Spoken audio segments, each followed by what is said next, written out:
And we are live. Man, it's been a hot minute since I uttered those words. Hello to all my BC WrestlePod nerds out there, and welcome to another rendition of the Takedown Troop, your weekly TNA review show here at BC WrestlePod. I am back. I have returned from my excursion, my hiatus, my mini vacation, if you will. I got lost in the wilderness and I came back because I wanted to. No, but I'm super excited. Before we get into everything, of course, I got to introduce the crew that we got going on for this week, of course. You know him, you love him, telling us funny stories about how animals might be doing the darndest things to his equipment.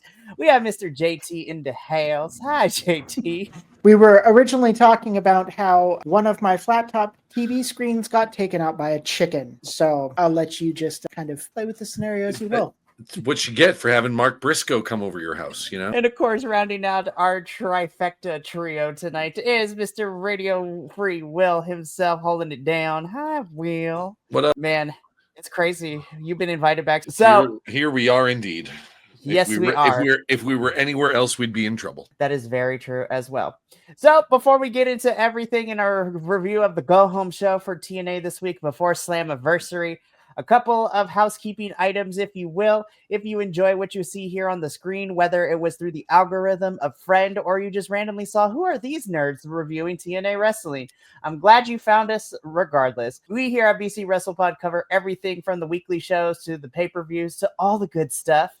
But we understand that long-form content might not be up to your speed, so that is why you should follow us, please, at the social medias at BC WrestlePod, where we have clips of all of our shows that summarize the main points. We do the report cards for the weekly shows and the pay-per-views and special events. And yeah, I was on vacation, but we still grinded out here because, boy, this weekend and this upcoming week is about to be on and popping.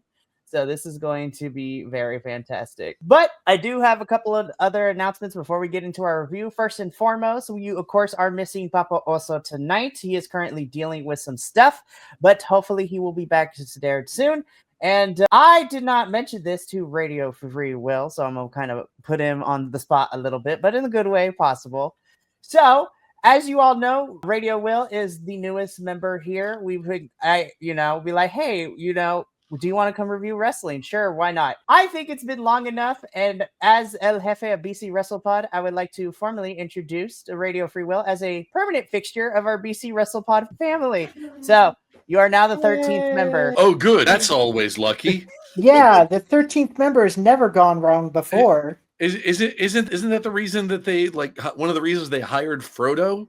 Or not Frodo, Bilbo. They hired Bilbo because, like, with all the dwarves and Gandalf, that made 13. Like, no, we can't have that. So we also need someone sneakier than the rest of these dwarves. So we'll get this hobbit who has never left the Shire. What could possibly go wrong? No. And we're here for it all. But yes, shout out to Minnie in the chat. Yes, Minnie, we are now officially at 13 members, which is the same number of Final Fantasy entry that was my entry point to the franchise. That was the first Final Fantasy I played. Oh, I am so old. Holy moly. God, there's 14 of them now, right? Something like that? No, they're up to 16. 16, that's right. There's a 16th now. 15 was Boy Band Simulator 2021. 16, from what I understand, they sort of got back to like the more like classic high fantasy kind of stuff. But there was one element where like each summon had a keeper, I guess. It was an interesting thing. Yeah, never actually played, but I do play Magic the Gathering, so all of the dominance, that's what they called it, because that's not awkward phrasing at all, being the dominant of a particular summon. There's what possible jokes could you make out of that? That's just so vain. And they turn into these creatures. It's an interesting go, but yeah. So Radio Will is officially our 13th member, and before anybody asks, 9 is my favorite Final Fantasy. You're gonna have to follow us on the social medias if you want more information as to why. I knew I was in good company. I love you nerds so much. Number 7. That's I can get really, really close up, but that's Red 13's tattoo on my arm. Yeah. Nice. This is the best crew ever. Don't tell the others. But I'm super excited to have Radio as our official member. We are I'm just collecting them like Pokemon cards. Like everybody's here. It's 3 years ago. It was just 5 of us. Now it has grown to 13. And Benny, if you are watching, you are technically our honorary 14th member. We just adding people, you guys, into this little weird family of ours, which I love Yay. heavily. But speaking of weird families, guys, we got to talk about our weird little family collection here in TNA, because this episode was packed with so many stuff. And I was like, I feel like we could have cut certain things, but it is what it is. I was like, as soon as I saw the card, I was like, why is there like 9 matches on my card tonight? Like, what is this, a pay-per-view? Like, what is happening? And then once the episode ended, I was like, oh, okay. So really, it was only like 6, but we'll get into all that there. True. So we're going to go through TNA and then stick around because we are going to be doing our predictions for Slammiversary, which is finally upon us, which is crazy. We're also going to talk about some of the things that happened and what we're expecting. So this is going to be an interesting time for TNA. But without further ado, let's just jump in. So, of course, we get a recap of what happened last week. We get our Cross the Line theme song. We get introduced and welcomed by our commentary panel of the evening in Mr. Tom Hannafan and the Drama King, Matthew Raywald, which I love this commentary team. And we just jump straight in because we had our first match of the evening. This was Moose versus Sami Callihan. Sammy, I love you. Once we got through you and Mance's rivalry from the spring, we kind of find yourself here. So, I love the Death Machine. I really, really do. He has my little heart. I do. This was given some time, but maybe you two can disagree with me, but I was like, Sammy, I love you. You got squashed here. So, like, the thing about go home shows I find is that, and actually, now that I'm thinking about it, that is so go home shows are usually like one last chance to like ramp up some hype for the coming pay-per-view, right? So like when TNA has, filmed these all in advance, like, what do? Like, any match here is kind of a foregone conclusion.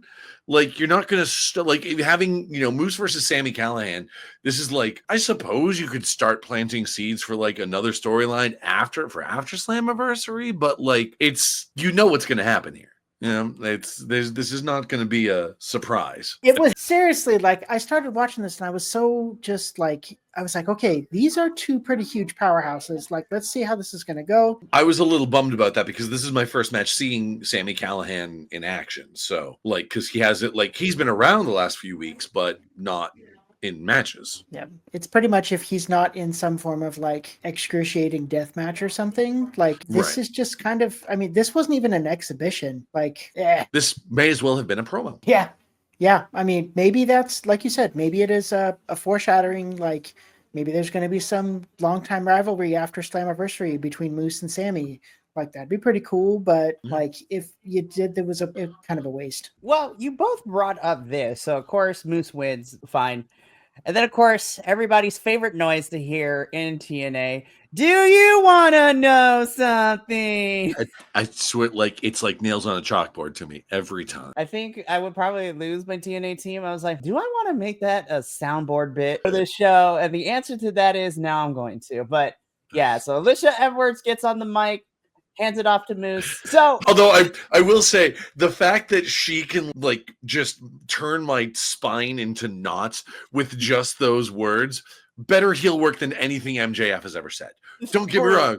MJF, one of my favorite wrestlers in the business right now, like high on the running for one of my favorite wrestlers of all time, and it's all because of his heel work as a promo guy. Do you want to know something? Oh my god, shut the fuck up already. It gives me that visceral like wrestling mark reactions, like, oh my, just stop talking already. And thankfully Alicia did. Alicia the person, we love you, I love you, but your character, girl. So, and JT, to bring this up, because essentially what you said, if this leads into a feud for Moose and Sammy after all this is said and done, cool. Because essentially, that's what Moose's promo did. He spent like the first like 20% talking about his match against Leon Slater for the X Division Championship come Slammiversary this Sunday. And then he just decided to, call Sammy worthless, call him a fat turd, like telling him to hang it up.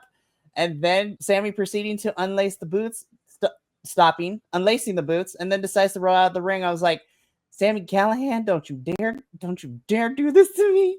I mean, granted, you've been here forever. You've been wrestling forever, but even still, please don't let this just be a thing and let this be a feud, because otherwise, why was this promo even here? We need this as a feud. I hope so.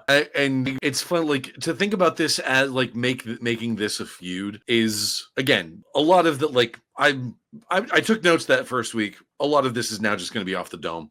So this is, I'm thinking about it now, and it almost strikes me as like TNA might be taking some notes from AEW of the notion of like, just get as many feuds out as we can, get as many, like, and like a spider web, then it ends up looking like a spider web. Who cares? It doesn't have to be massive faction versus massive faction. It can be like, and I mean, I'm an AEW fan. I will glaze them up until next week, in which case they'll do something awesome and I'll glaze them up again, you know. But it's like, and as we just saw with All In, the notion of like Hangman Adam Page is like, yeah, he's still kind of feuding with Swerve, who was also a babyface, and Will Ospreay's in the middle. They're trying to patch it up, and then like Mox is over here doing, and it's just like, yeah, there's all different angles to go with. It doesn't have to be just like, I'm a fighty guy, you're a fighty guy, let's fight.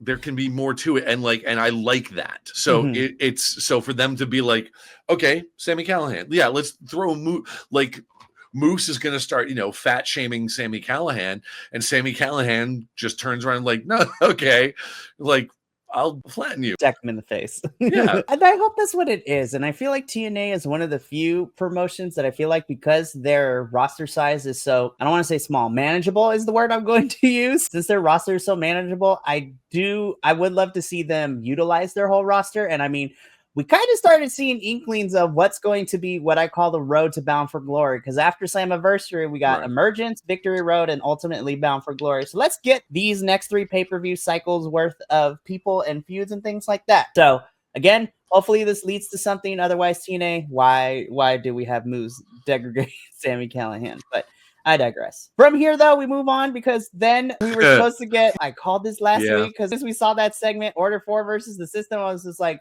Dark State's about to mess everything up. And what happened? Dark State messed everything up. Although, there was a great bit. Someone on commentary said, like, this is retaliation. I was like, no, that was Ali's other faction from NXT. Contribution. So I don't want to say no, it definitely helps, because Tuesday from the System coming in and attacking Dark State on NXT, then this travels into here where they're going after the System. And I was just like, y'all are going to make me root for the System, aren't you, TNA? All right. I was like, okay. Also, can I just say for a second, Dark State, guys, listen. I know you're kind of aiming for like somewhere at the crossroads of, not the crossroads, but like at the crossroads, at the intersection of the Shield and Retribution, somewhere in there. Like, that's what you're aiming for. But like, your finishing move's a quadruple power bomb? The triple power bomb was pushing it. Okay, let's be real. That was pushing it. A quadruple? That's like, do you remember that meme? There was a viral video a while back of Patrick Stewart saying, like, talking about a take, a double take, a triple take, and a quadruple take, and it's like, it got to the, like, and he's saying, like, and like, there's an act, like, a take is, reacting to something. A double take is like, yes, wait, what? And then a triple take is like, hey, wait, no, hold on, what? And he said, like, for the quadruple take, you got to go full over the top. Like, he literally did this. It was like, that's where we're at with the power bombs, folks. Yeah. It was, this was a thing that happened. So, of course, Order 4 is just watching from the ramp. They're like, okay, we're going to leave. Bye. I was like, all right, this is fine. You guys got this under control. We'll meet you back at catering. So, anybody who has watched our NXT reviews, like, they know how I feel about Dark State. Like, I'm never against the factions in wrestling promotions, but if you're going to create a faction and you're going to give them something, and then they go to NXT's biggest pay-per-view of the year, win a match, and I was like, cool, and then they disappear for like 2 months, I was just like, what was the point of me? Like, what was the point of this? And I don't wish anything bad upon anybody. Like, these 4 guys, they're forming a faction. Love them. I was like, good for them. The only person I care about, and that's because I have some prior hand knowledge to his work on the independent scenes, is Mr. Saquon Sugars. That is the only one I care about in this group. Everybody else, I was just like, Mr., looking like cowboy over here. I was just like, You were eliminated halfway through a team under like LFG season 1, but somehow you're still here. Dex, I love you, but like this is not the good look for you. And I'm just like, I can't with this group. I'm mad at you. So this match never happens. Darkstay attacks the system. We are going to get a part 2 and slightly 2.5 later in the show. So Darkstay's not done here, unfortunately. So we move on though. Danny Luna, I've missed you on my screen. I'm happy that you're back into singles action. It's been a couple of weeks, girl.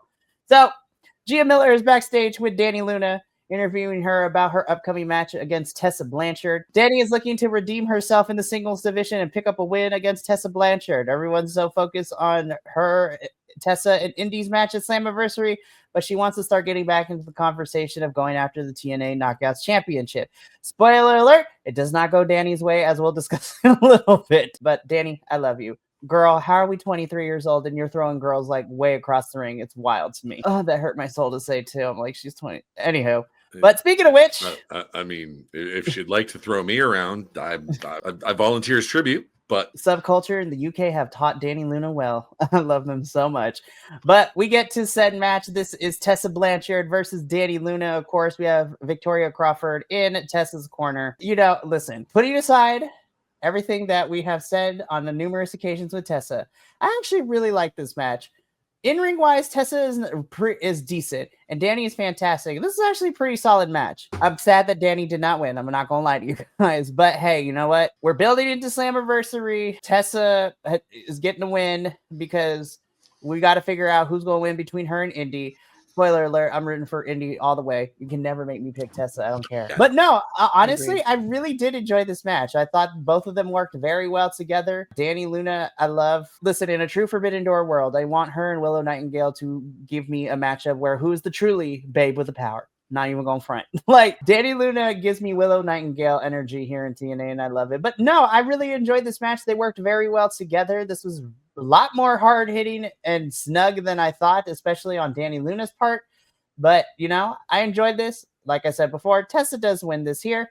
So now let's get into this, because the first couple matches we didn't really need to talk about because they didn't last that long. But this was actually the first proper match of the evening, which was kind of crazy. So, JT, I'm gonna come to you first. What did you think of Tessa versus Danny? It, like you said, it was actually a really cool match to watch. There was later into the match when she got that kind of neck injury going on, where they address it later in the show. But I'm with you. Like, I need something to happen to Tessa that takes her down a peg or two. And I was like, the disappoint.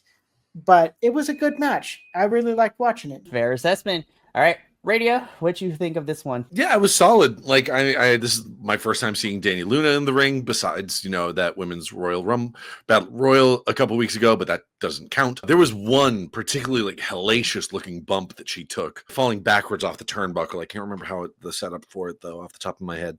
But yeah, no, that's just really solid match all around. Great, awesome, cool. So Tessa does again pick up the victory after the match.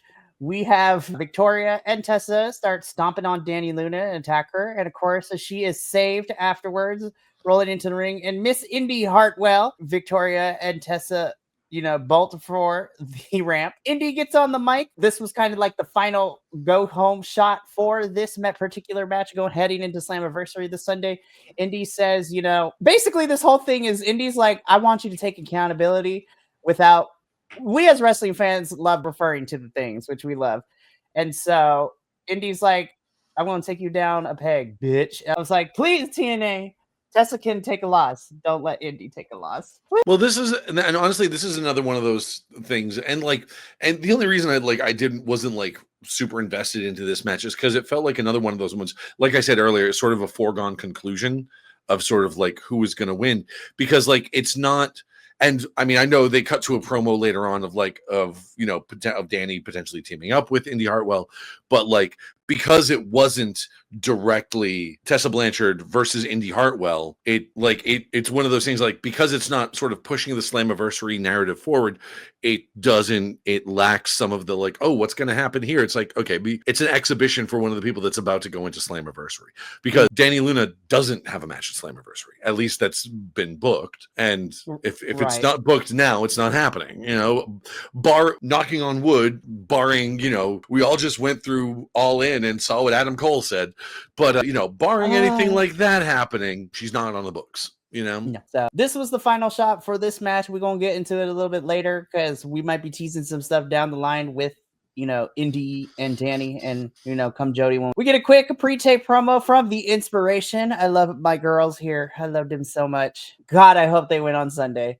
So here's the thing. This promo in itself, basically they talk about how the Elegance brand's title run has been cute, but again, both of them have re-solidified that the reason they came back to TNA was to get back what they lost, which was those Knockouts Tag Team Championships. And come Sunday, they're going to bring an end to the Elegance brand and start the most iconic, God, I love them so much, title reign of, God, I hope you win. Because, well, we'll get into it when we talk about it, because there's a lot of segments that just bled right into each other. But love to see our girls back. Love them. We won't talk about you during the predictions because I feel like this whole entire feud started off great, and then we kind of just lost the plot a little bit because both teams have had little interaction in the last 3 weeks, which is kind of crazy to me, but it is what it is. Please let them win, TNA. Please. Speaking of which, let's talk about this Elegance brand promo because this bleeds into what happens.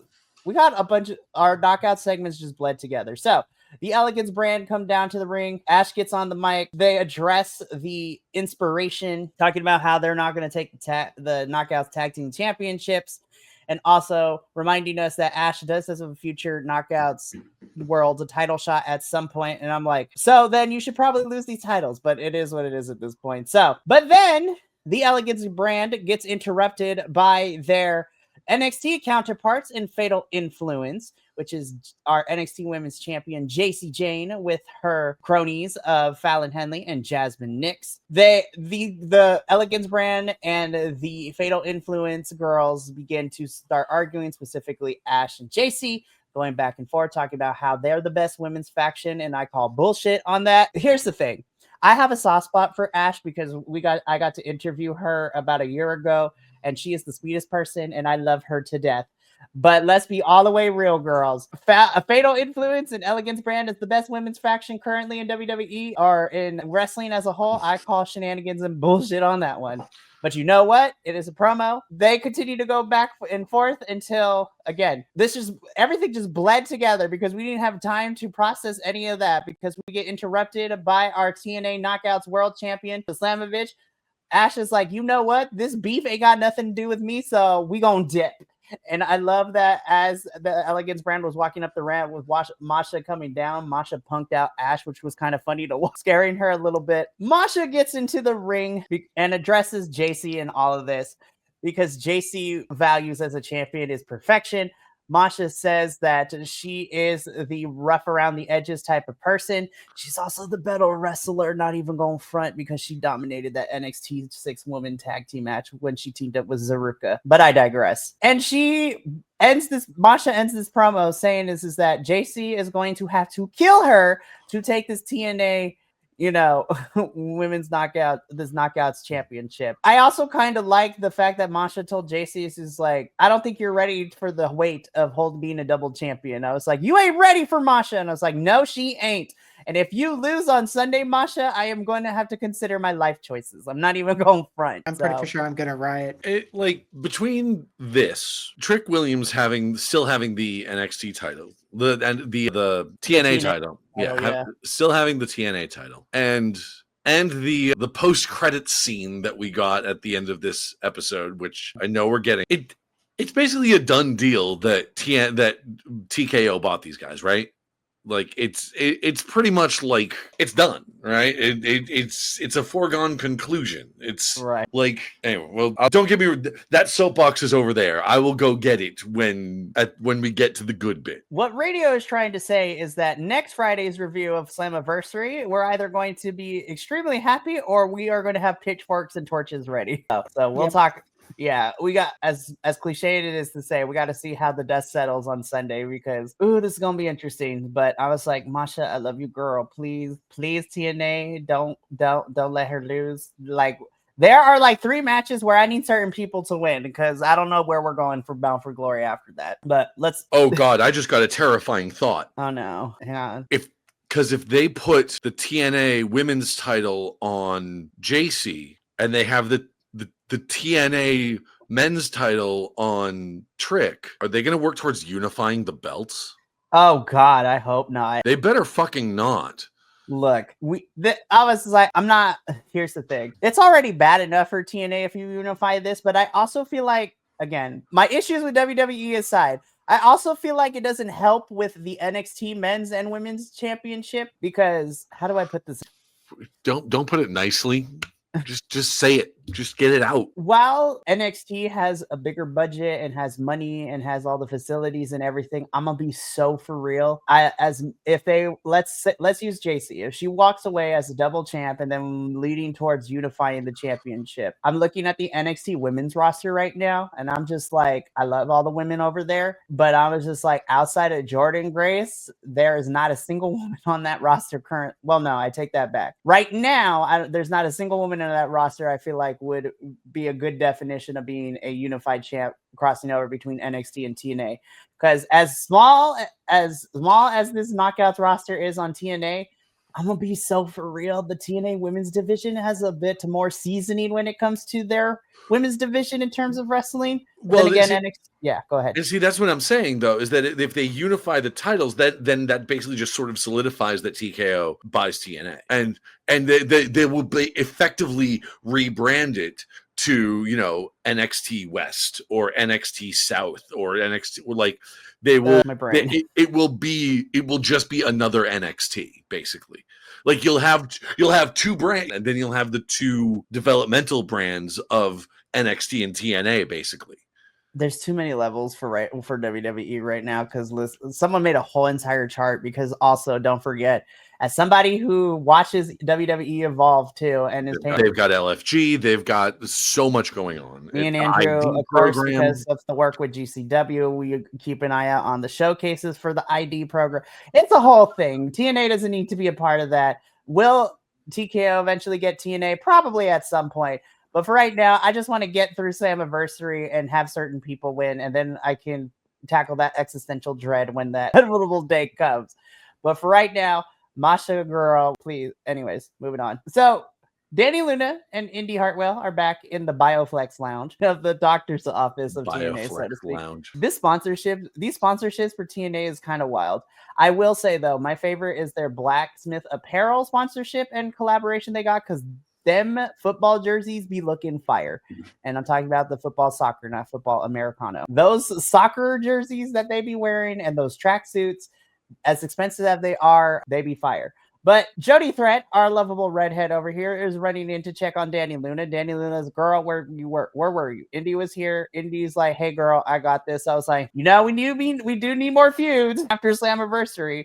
And since Danny and Jody are no longer a tag team, they are no longer Spitfire, I would not mind if these girls plus Indy have some sort of rivalry after Slammiversary. But then that also doesn't bode well because I don't want Indy to lose at Slammiversary. But I digress. So again, planting the seeds. Hopefully we start to see some growth in the next couple of weeks leading into the next pay-per-view after Slammiversary, which is Emergence. Yes.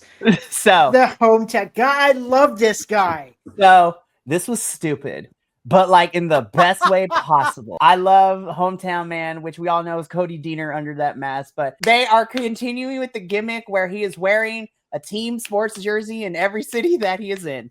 And I am okay with this.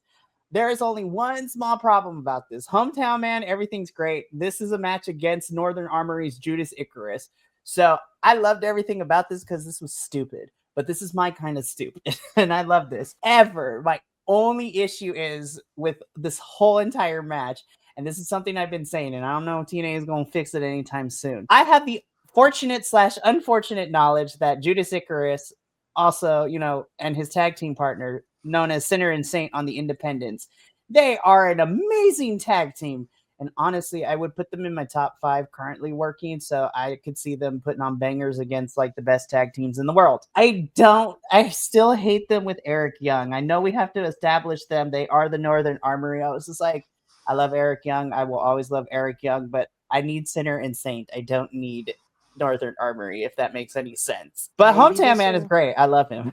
Maybe this will be one of those breakout things that like it sounds like they're starting to separate Eric Young and Sinner and Saint.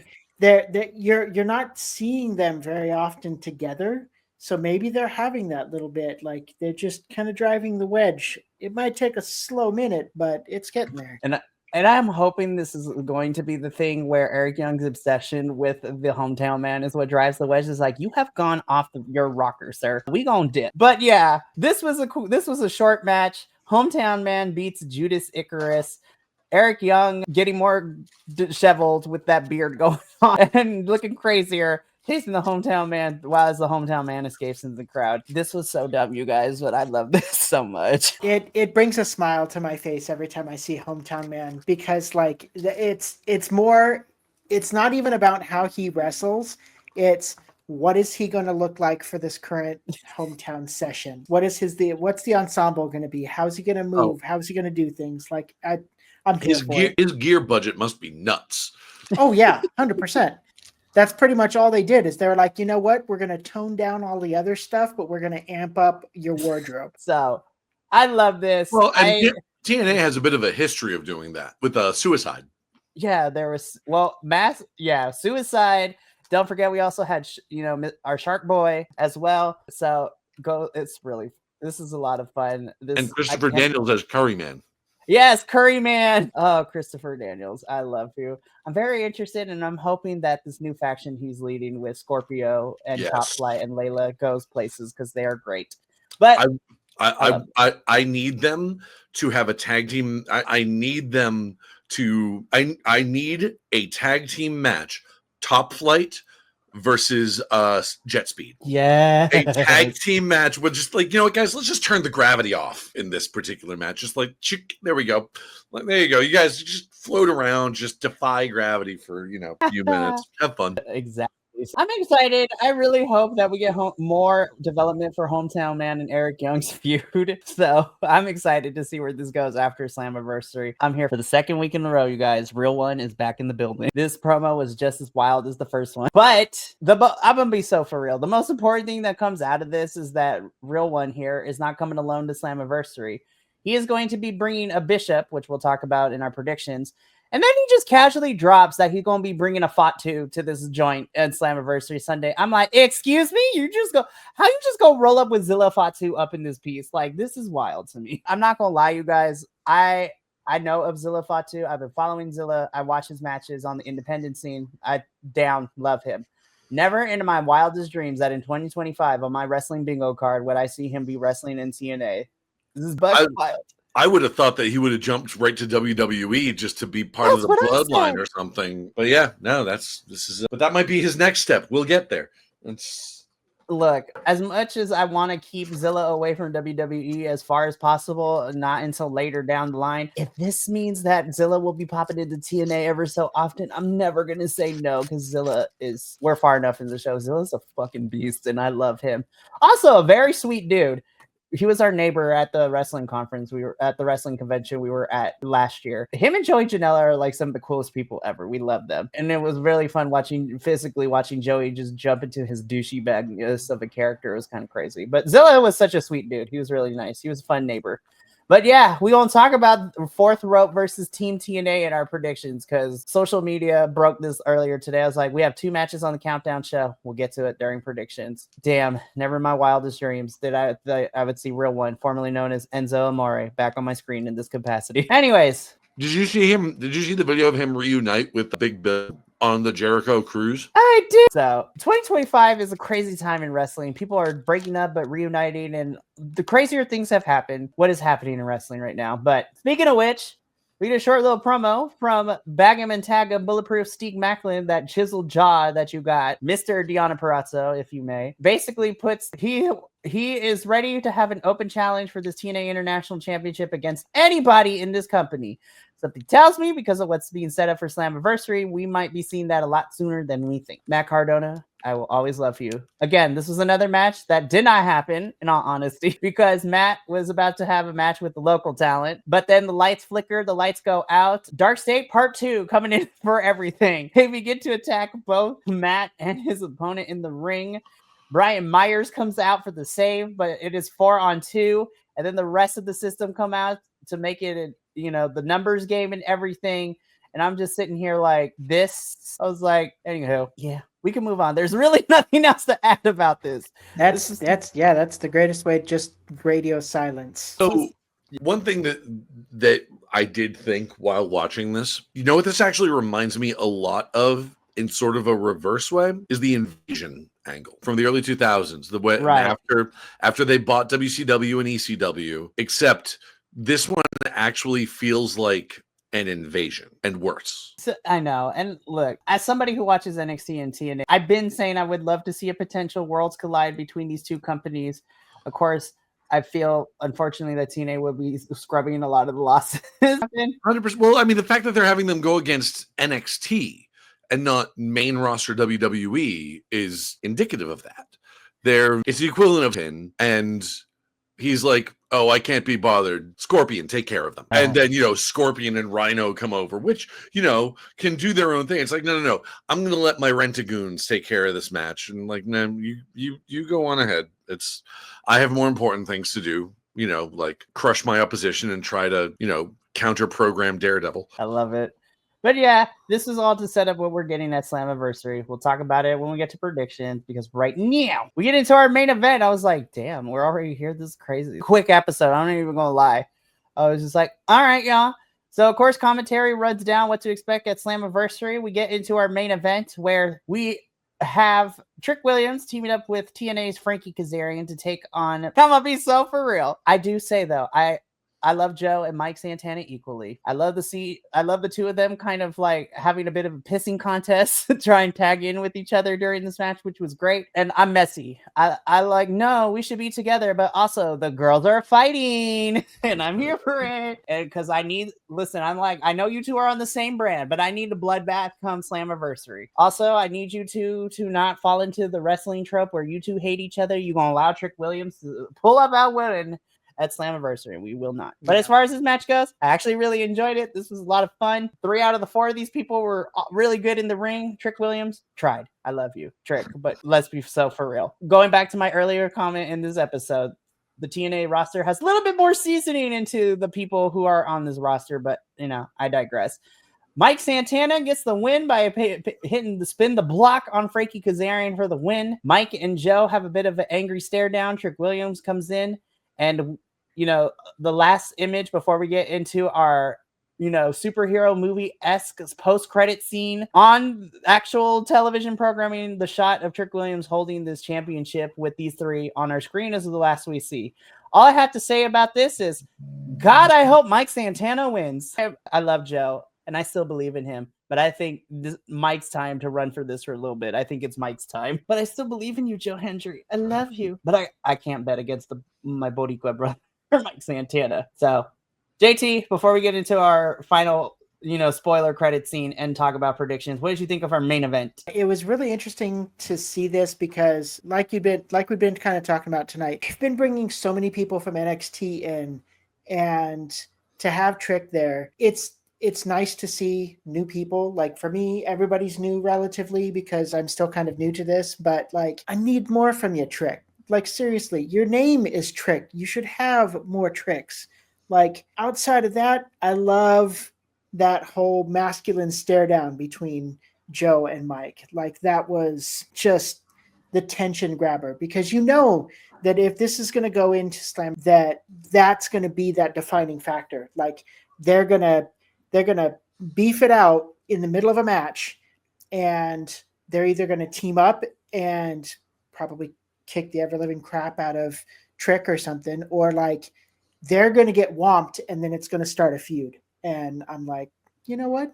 I want to see how this works. I really do. Like you said, Mikey, I really do hope that Santana gets this, because he's been the track that they've been leading him down right now is like, let's give him a little bit more of that attention, and we'll go ahead and maybe put him on a pedestal or something for Slammiversary. I hope so. We'll see again after the dust settles on Sunday what happens. Radio, any additional thoughts to our main event for the evening?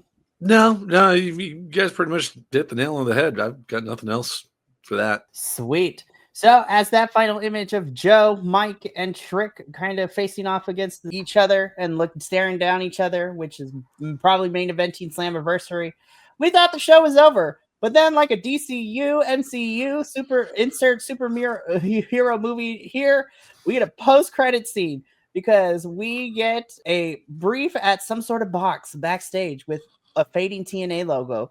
The box opens. What's in the box? And inside the box is some dusty, faded wrestling gear. And of course, this iconic P1 logo here. The rumors are true. Come Slammiversary on Sunday, AJ Styles will be returning to TNA in 19 years. WWE's main rosters, AJ Styles will be returning to TNA. And I'm just like, I'm very interested to see what part you play in Slammiversary. I have complicated opinions about AJ Styles. Express.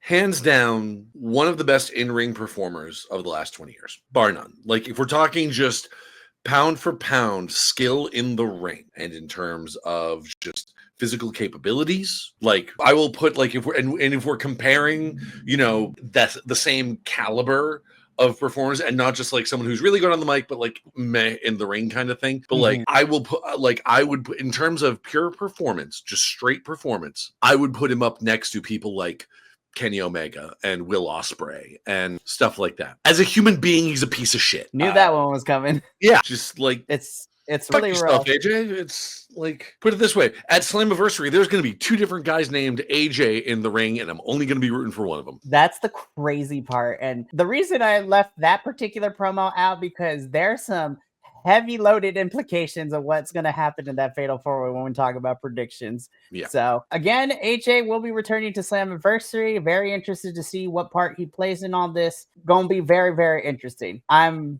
hoping that something cool can happen with this, but we'll see. But that takes us to the end of our TNA review. But oh no, we are not done quite yet because we are now moving on into our Slammiversary predictions. So, Radio, as our official 13th member, welcome to the official TNA Predictions League. So, to run it down for everybody here, I feel like if I'm the official 13th, I feel like I should get Taz's tattoo somewhere. Like in there, it's the coming to the BC WrestlePod merch shop later. Temporary Taz tattoos, or at least a Taz T-shirt. I'm so excited. So here's how the Predictions Leagues work. So all the major promotions that we cover here, at least the US based ones, we have predictions leagues. So there's a predictions leagues for WWE, TNA, AEW, and we also have one for NXT, which is kind of bizarre, but hey, you know what? We do what we do here.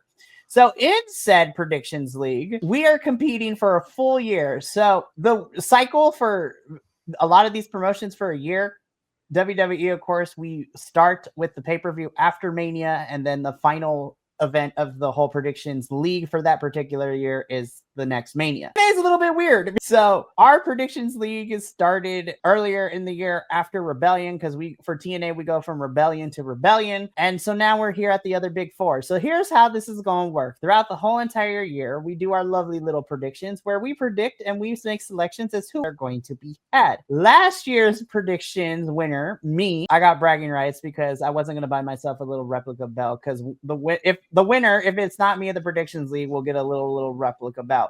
However, the fun part is who is going to lose. And I have decided for TNA, this is the punishment. If you end up coming in last in Predictions League by the end of the prediction season, which is going to be April of 2026, for a couple, get you into the makeup kit, we're going to get you a mesh crop top. You're going to be cosplaying as a Hardy. A couple of reviews should you lose the Predictions League for TNA. Which Hardy? If you are the loser, you will get to pick. Okay. Jeff for right now, but that might change depending on your preference. Yes, you will. Actually, you know what? We will pick Jeff Hardy. You will be dressed up as Jeff Hardy for like a month of reviews. I was like, could I do Broken Matt? You know what? What loser gets to pick their choice. So now I feel like we're all gonna like tank on purpose. No, but we'll see, because TNA also does some crazy things and makes some questionable choices. and sometimes hoses me in my predictions. So we'll see what happens with all of that. But that is what is at stake, radio. So let's just jump straight into it. So we are going to go through our Slammiversary predictions. We have 2 matches that are happening on the Countdown show, and then we have our main card. All these matches are up for grabs. Countdown show is for free, starting at 4 p.m. Pacific, 7 p.m. Eastern, free on YouTube, everywhere else, and then everybody's got to buy the pay-per-view or find somewhere for it to happen. So let's get into what is happening. So literally this morning, I'm like on my way home from vacation. I'm sitting in the car. I'm like traveling. I was like, okay, let me just check. I haven't really been on social media this whole week. TNA is like, breaking news. You are getting this match at the Countdown show for Slammiversary. This is what I have dubbed Team TNA versus Team Fourth Rope. This is a 6-man tag team match, which is Team TNA, which is Jake Something, our international champion, Steve Macklin, and the Southern psychopath himself, Mance Warner, taking on the team of Real One, Zilla Fatu, and Josh Bishop. And I'm just like, this is an amalgamation of characters.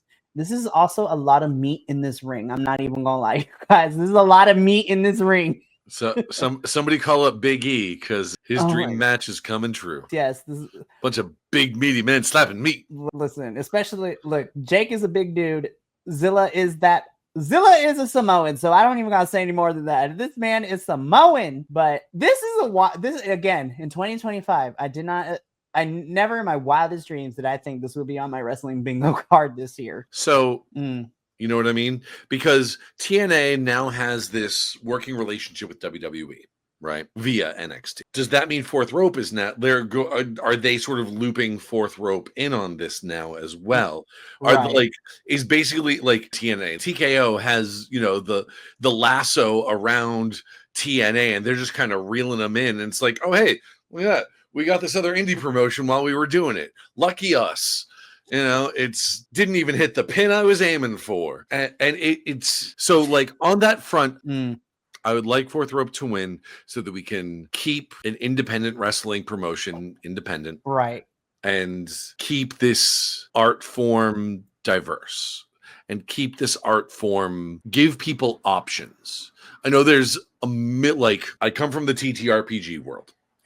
Just as many people out there saying like, oh, it has to be D&D or nothing, right? And there's probably a more of a percentage in the wrestling community that's like WWE or nothing.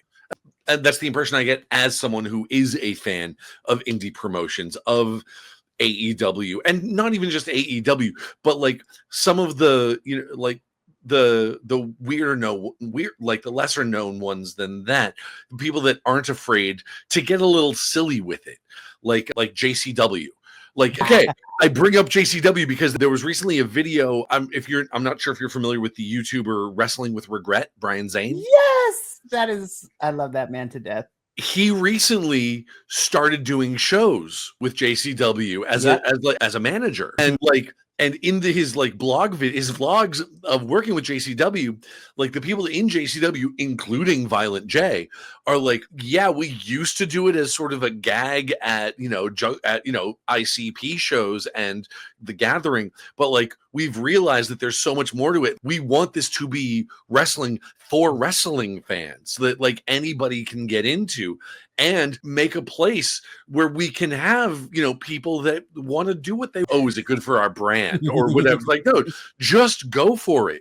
You're going to love this. Go through what's to come this weekend. You're going to love this too. Cause I'm also just to let you know, come August, we are doing something for the 2-day war, GCW versus JCW, because Andrew, one of our other hosts, covers JCW too.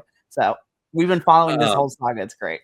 Anyways, continue. But no, like JCW and Mystery Wrestling and love and light of my life. As like I said, as big an AEW fan as I am, there is one promotion that I will always love more than anything else that has ever been put into the wrestling world. And you guys don't cover it here because I would have recognized that logo. I'm like, I will clear my schedule to help you guys cover it. And that's Kaiju Big Battle. Friends at home and friends here on the pod, if you've never heard of Kaiju Big Battle, it is one of the most wonderful wrestling promotions you will ever see, because instead, like, these are guys that will do wrestling and fill the ring with an HO scale city. And all of the wrestlers are dressed as either Super Sentai Rangers or Kaiju. Yeah. It is the best thing ever. I don't care what, and like, you want to talk about like WWE being realistic? Okay, you're literally hiring Jelly Roll and Logan Paul to fight. It's not realistic. Ooh, okay, tune in Sunday because we got a lot of feelings on that, but that's for Sunday. Like, oh, wrestling. This is supposed to be serious. It's wrestling. You can dress up as a monster in a Power Ranger and fight in the middle of a city. It's great. Have fun. God. Anyway, but like, so on There's that so note, many fun stuff. Yeah, fourth row is your choice. that entire rant is to say, I want fourth rope. We are still going to be independent. We are not going to be roped into TNA and then, which is then going to get roped into WWE. Okay. It's like, yeah. Welcome. Thank you for your TED Talk. Yeah. That was the soapbox. I mentioned the soapbox earlier. That's me getting on my soapbox. I'd like, come at me. We'll talk afterwards because I feel like we need to because you're not the only person who feels that way. I need to connect you and Andrew, who is basically our lead for anything of the independents that we cover here. Yeah. And I just happen to be along for the ride, which I love. But anyways, I digress.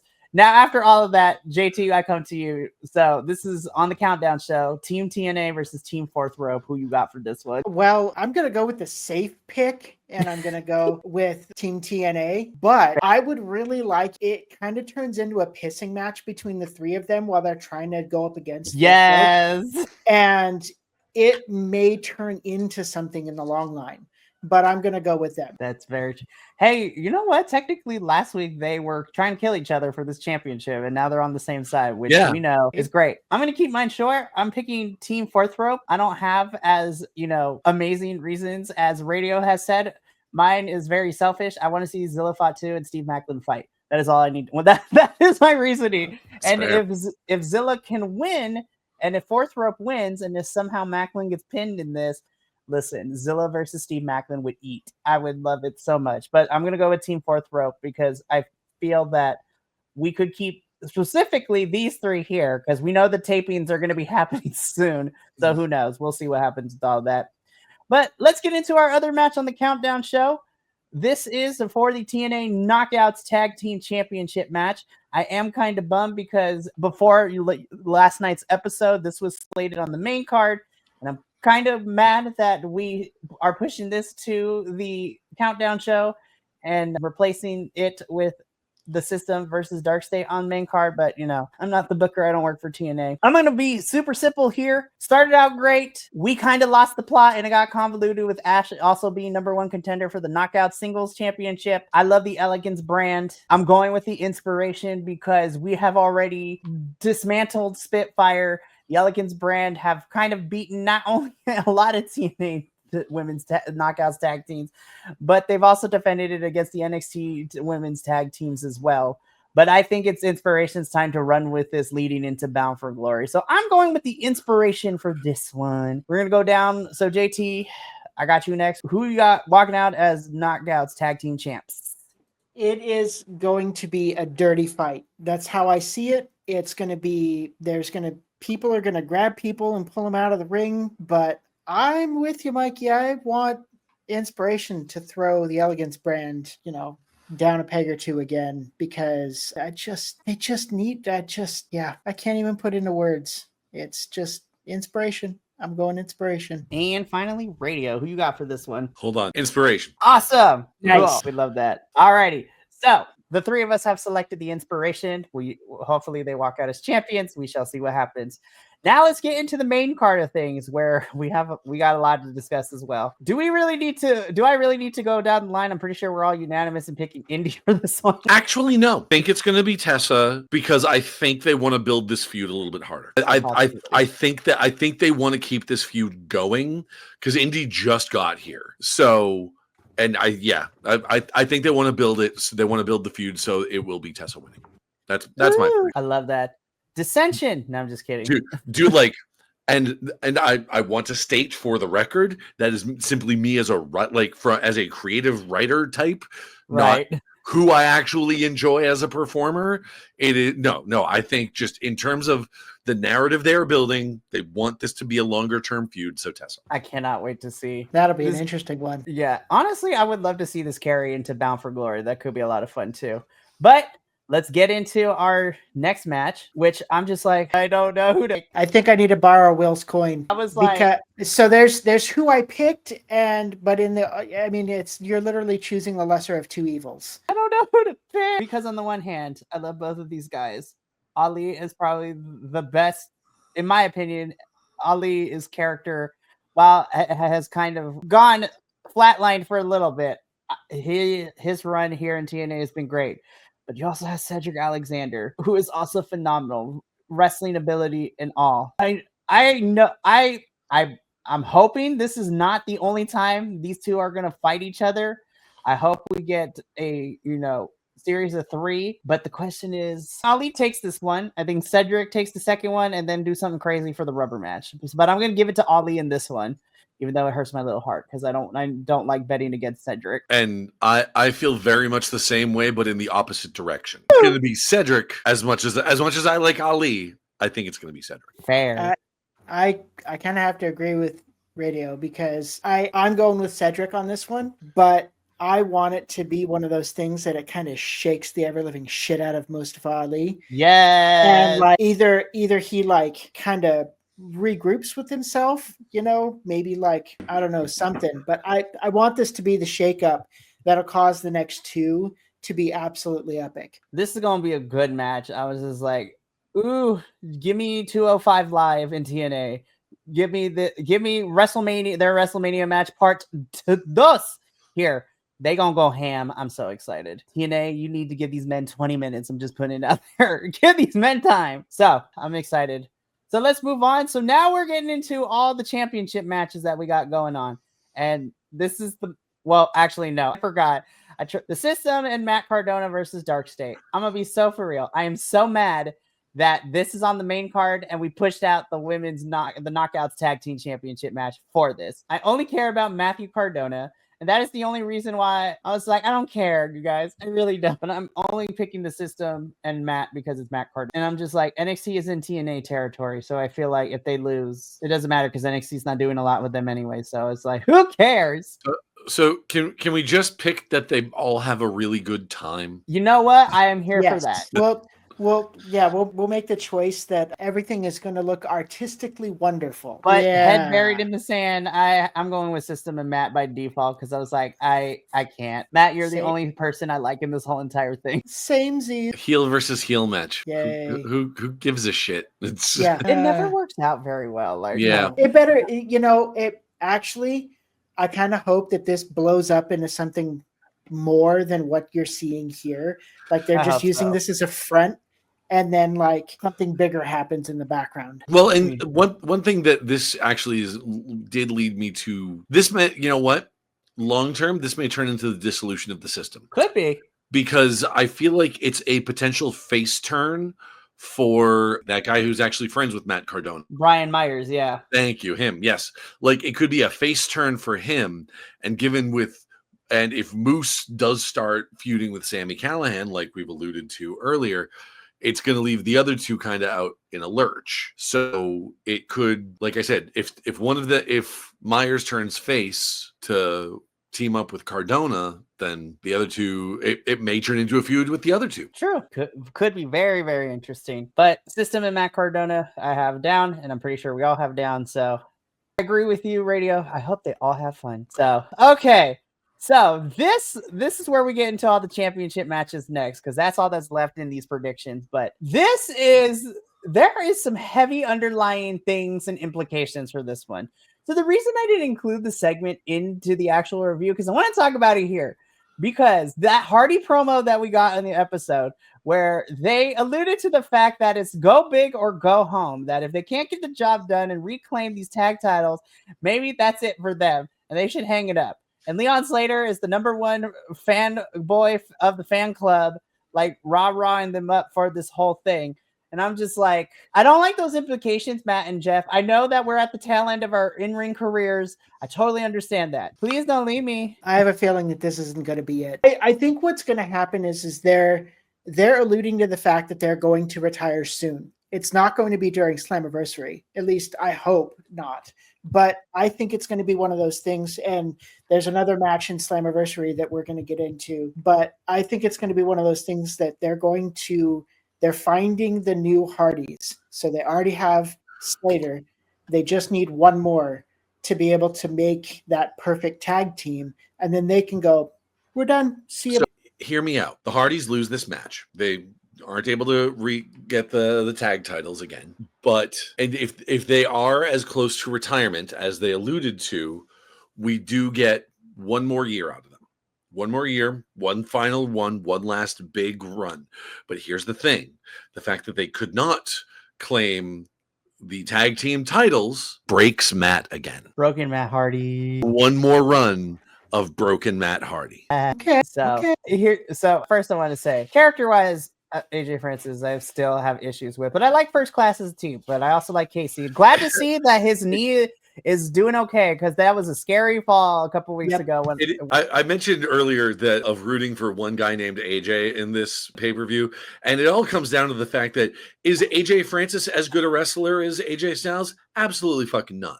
They're completely different categories. However, I've seen a lot of interviews with AJ Francis, and dude is one of the coolest, like one of the chillest people. He is a giant teddy bear. Exactly. He is so much fun. I love him so much. I've said it before and I'll say it again. Look up clips of his show on A&E where he's going around looking for legend memorabilia of his time in WWE, and he's just like out with he meets Bob Backlund, because Bob Backlund is the guy that ended up with the Sheik's Persian clubs, and he's just he's like a schoolboy going in there going like, "Hello, Mr. Backlund, it's an honor to meet you, sir. I was told that you might have the Mr. Hussein's clubs. Might I be able to use them, sir?" It's adorable. So He's just good. The coolest person, and it's because of that, and like I said, the fact that he is kind of aiming for this, Rick Ross meets Ted kind of character. Yeah. Uh-huh. I am in the AJ Francis fan club. So I'm gonna be so for real. This match is gonna go crazy. It's for me really is coming down to the Hardys or the Nemeths. I'm gonna be honest that if I had to do process of elimination, I think it's gonna come down to them. I am picking the Nemeths to retain only because I hopefully and selfishly, I want it to lead into what you were saying, Radio, about Broken Matt Hardy coming back and getting one more run with them as the broken characters. But this match is going to go crazy. I really hope that Jeff paints all the ladders again, like last year, which was crazy to watch too. I was just like, this man is painting ladders. This is fantastic. Just make sure that if there are table spots in here, that we do full rotations, because I still have that image in my head the last time the Hardys were involved in a crazy ladder match. So also, I'm just going to say for the record, if they're this close to retirement and they want to get one more run out of their characters, just saying. I mean, that could be a lot of fun. Personal feelings aside from Bubba, yeah. And unfortunately, I do remember hearing that Devon is like capital R retired. So, bro, his kids, Devon's kids are a tag team in the Indies right now somewhere. Yeah. But it's crazy watching the wrestlers, that we grew up watching. Now their children are in the business too. Like, this is a wild time to be in 2025. I didn't realize it until Matt had said they have been wrestling for over 33 years. Yeah. Which is damn. 44. He was wrestling when I was 11. I was like, oh, wow. There are videos online where you can find, I think it's Jeff. You can find videos online of Jeff jobbing out to Razor Ramon. Not Hall, Razor Ramon. Wow. Damn. Wow. Listen, I'm 32, but I was like, it's crazy being a wrestling fan. We're all in the double digits in some capacity, and just anyways, but yeah, Nemeths for me, Hardys for, of course, JT, because this man is never going to bet against the Hardys, which we love. Yep. And Radio, you also have the Nemeths, correct? No, I didn't actually cast my vote here. Oh, sorry, my bad. That's okay. I think it is going to be the Rascals. Interesting. I am going to say Rascals on this one. Actually, no. Hold on. No, not Rascals. Because especially if that one guy does have to go for hernia surgery, then he's going to be out for a while. But to be fair, though, because again, first Don't ask me how. But remember, the Rascals was technically a 3-person ensemble. So even if Trey has to go, we still have Myron Reed running around too in TNA as well. Sure. So. You know what? I'm going to pick the dark horse, and I'm going to say First Class. Here we go. Because I had a feeling you were going to say that. My reason being, it has nothing to do with me being, like I said, a fan of AJ Francis. Nope. I think Trick's going to get involved. Ooh, that's also very true. I think we're going to get a Trick Williams run in, and he's going to interfere, and that's going to let Casey scamper up that ladder and grab the belts. Yes, that's exciting. I'm not even going front, but yeah, bodies will be flying. This is going to be a crazy match. So the votes have been casted. Leon Slater, moving on. Slater. I was going to say he needs this because he lost to Moose back in He lost at Rebellion. We were so close. He lost at Rebellion, and that really and Mama Laguilla were so mad he lost. Put it this way: if Leon Slater loses this, you may need to find another guy to watch TNA with you guys. Because the Hardys and Leon Slater end up losing both of their matches. I'm out. And that would be so. Like if we do get sort of the return of the broken Matt Hardy, you have Leon there. Is like, no, guys, like I have a title. Like I'll hold it down for the Hardys here, and that's obviously not going to be good enough for Matt, which is fair. But yeah, to me, this match and the other two we're going to talk about next. To me, in my little head, I was just like, this has to be. We need to send the crowd happy in certain parts of this pay-per-view. This is one of them.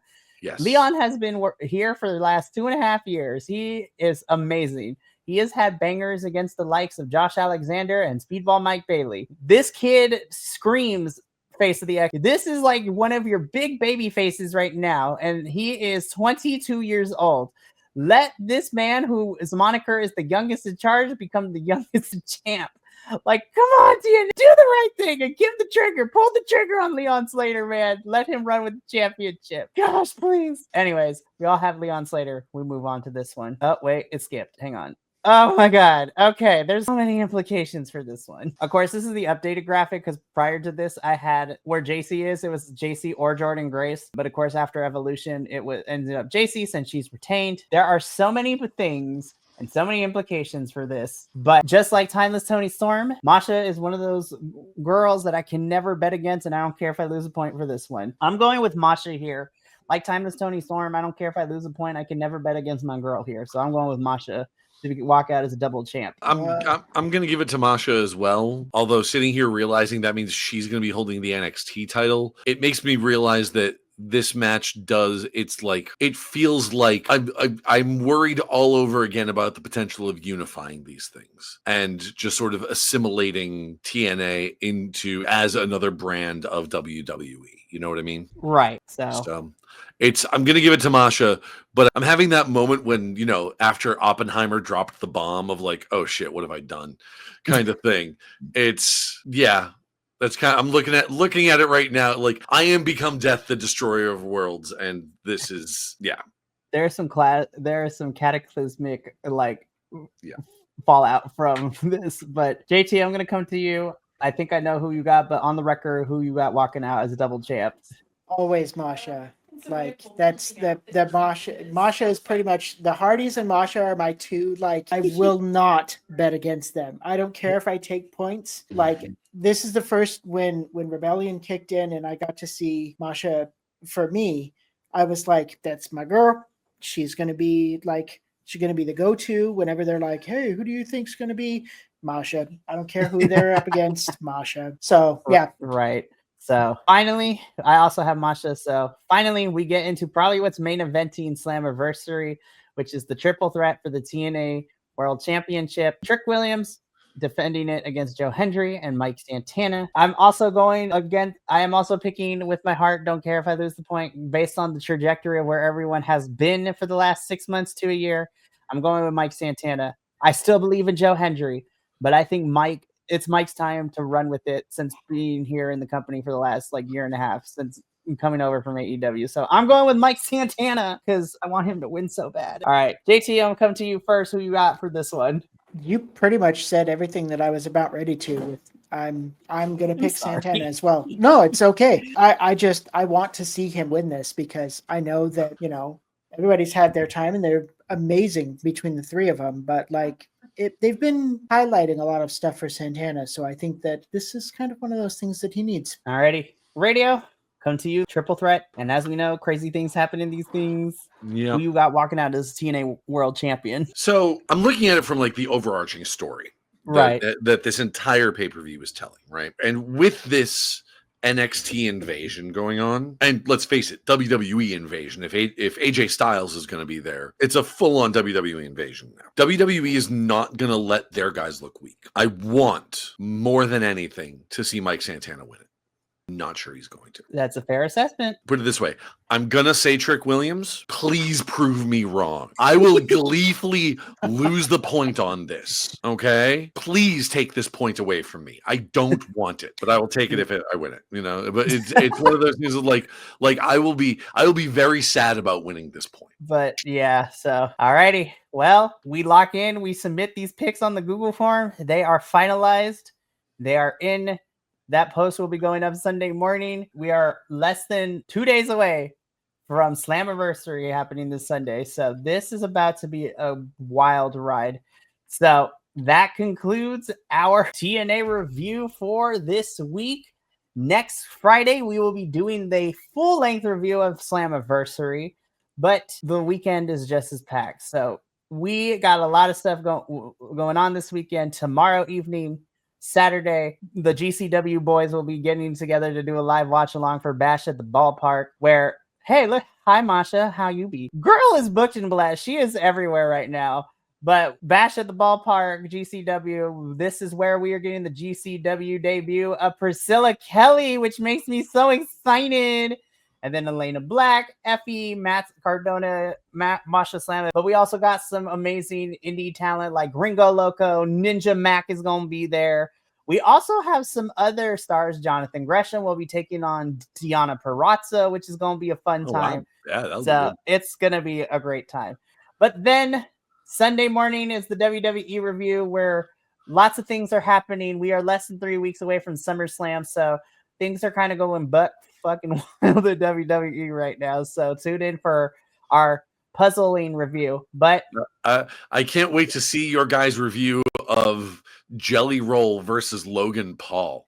Oh, you get a double dose. If you get the review afterwards, but you can get our initial reactions because we'll be doing a watch along for both nights as well. This is going to be I'm not what I refuse to watch that show. No, what I'm saying is I'll hear the review. You're watching us. You'll watch the review or you watch us react to it in live time during our watch along. So it's going to be crazy. But speaking of watch alongs, though, we are doing a live watch along this Sunday for TNA Slammiversary. At least I will be here. And if my boys can, we'll talk afterwards because this is a Big Four pay-per-view. And unfortunately, TNA Plus doesn't include these Big Four pay-per-views unless you pay, for it, which I was just like, don't do this to me, TNA. I'm poor out here. But we'll talk about it because we will not be doing a live watch along for the Countdown show. So we get to watch that in the comforts of our own stuff. But we will be live for the start of the main card at 5 p.m. Pacific. 6, 7, 8 p.m. Eastern. I can totally do time difference math. And yeah, by the end of it, we are either going to be walking out happy, we're going to be walking up with pitchforks and torches, or a mixture of both. Who knows? But yeah, so I'm excited. This is going to be really good. But that is going to be it for us here for the night Takedown Troop. I would like to thank JT and Radio for being here with me this evening. And for all of you watching at home, thank you for tuning in, but we got to get up on out of here. So thank you so much. We hope that you come by this weekend for all the activities going on. And from all of us here at the BC WrestlePod family, remember, take care of yourself, love one another, stay Bi-Conic, and more importantly than anything, you always deserve to finish your story. We will catch you for a weekend of fun. But until then, and until next time. Thank you so much for tuning in to another Vibe Tribe production. What's going to happen next time? Well, you're going to have to tune in to find out. But until then, remember, take care of yourself, love one another, and as always, make sure that you keep the good times rolling. Thank you for being here, and we'll see you next time.